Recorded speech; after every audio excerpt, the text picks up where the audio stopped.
Today we're going to be doing some garlic cleanup, harvesting some garlic.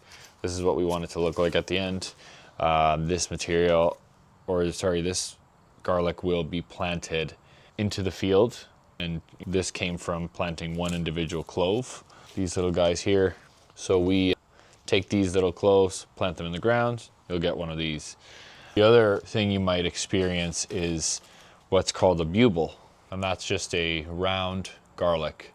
Bulbs are what form if you plant these cloves, these little guys here in the spring. Actually, I'll show you some bigger seed garlic so you can see that the comparison. That's the seed garlic, and versus, let's just say, have a comparison. That's a small clove that I got from a small bulb, and that's a larger clove from a larger bulb. But this is what I would plant for my seed, and I would still plant that, but I would rather eat that and plant the larger stuff.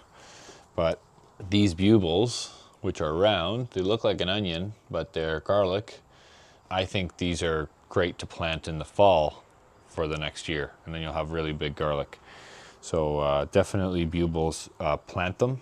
Just they're underdeveloped garlic, so you can just replant those, and I think that that's great. I think our first harvest we had planted it in the spring, so we took all this seed garlic, planted it in the springtime, and wasn't ready.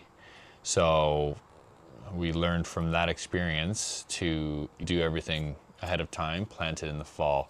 Then close to this time of year, we have the garlic that we've planted the year before, and I think it's one of the best crops overall to grow. It's a friendly crop. You can have really good success with garlic as long as your soil is right. We use compost. We plant all of our plants in compost. We don't till, so that's a complete different way of farming. So we work with the weeds, and but we still get a lot of garlic, even though you weed the garden beds, but we try and mulch the garden beds when we can.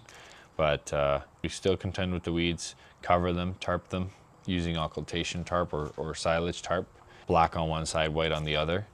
That's the stuff we want to use to block the UV from penetrating the soil in the garden beds. That compost is rich material, so anything will grow well in it. So today I want to show you guys how I process some garlic. And this is the original state of it when I pick it from the fields, and this is what it looks like when it's processed. So we're going to get it all to look like that, and I think that's kind of it. And there's not really a process here because we're home scale right now. We're not really in terms of our volume, we're not massive, but it's still a lot of work to do, and so we're using more of a home approach to things right now.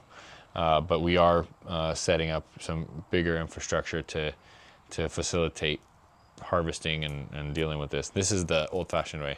Chill in your no-no's backyard and do the work. So with this project, it's been a passion project. Growing garlic has been a really great experience overall. We've had every year there's this much bounty, a lot of garlic. We have a lot more still, but I have some much larger garlic that I have in this bucket here, and the seed is just massive. Some of these, this one's only got 2 seeds on it, but the actual seeds are just really large.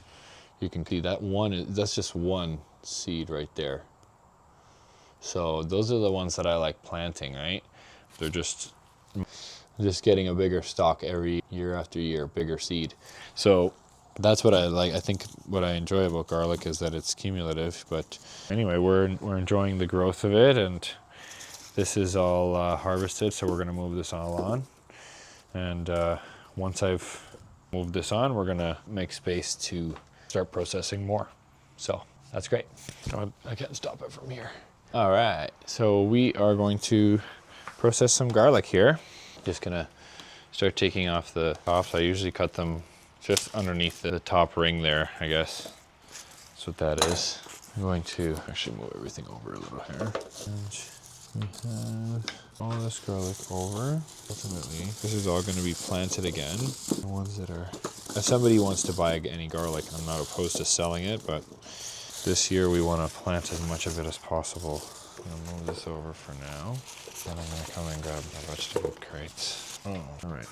Start from scratch and have a little bit of space here. Get the ball rolling. It's nice to have a few people helping you out. So I had a little assembly line going. That really does work well. And I think over time we're gonna be doing that. Having more volunteers working with us. And of course there's gonna be paid opportunities for us too. And market gardening is a tough job, but I think that ultimately that's the way to feed communities through having big gardens like ours and bigger efforts than ours even. A couple acres, 2, 3, 4, 5 acres, and all doing regenerative work. I think that's the key there, that we're focusing our energy on regenerative agriculture and doing work that is working with nature, not against nature. So that's the whole thing. And take all these. So they start pretty messy, but over time you find this is actually enjoyable. Doing this all day long. Find it. And I cut them high so then you can do whatever you want. You can trim it up. You can, if you like it short, then great. If you don't, then great. If you want to make it nice like that, you do what you want. But that's why I leave it cut high. All right. Do I look like the one off? Good garlic. When the roots stay in the ground, you never know. See, sometimes when they look like this, you gotta question it. Definitely question it, because that's what we're looking for. Let's see something. That's a good one. All right. And then we come in here and we clean that off. Perfect. Clean that up. So some of this one, you want to peel a layer off and just try and get to a layer that looks healthy, that looks clean. That's the rule that I have. And if you get too far, and that's okay. Some of them, if you question it, just peel further in. Just to say, is this moldy or is there something wrong with it? Have a look at it, peel it all off, open it up. And if you open it up, you can see, is there mold in here? No, this is good. So and this is fine. We're gonna use it as seed anyways, so just do that. When you're questioning whether they're moldy or not, that's one of the major considerations. Is it moldy? We don't want to find any mold in our garlic. So if you do find mold, you get rid of that one right away and get it away from your pile. And so we clean these all up. I have a little bucket underneath me here for the roots. So I start by cutting all the roots off, right? And I use a pair of these really nice Barnell snips. I really like these, how they cut. And through these big root systems, they even break through compost. So that's always really good. It's really enjoyable to hit the little root balls off. So I see this one here, it looks really healthy. I'm just gonna leave it like that. And those are big cloves in there too. It gives you 1, 2, 3, and 4, but this one is just massive. So that should generate me a really big garlic next year. Really big. And that's what we want. Big garlic.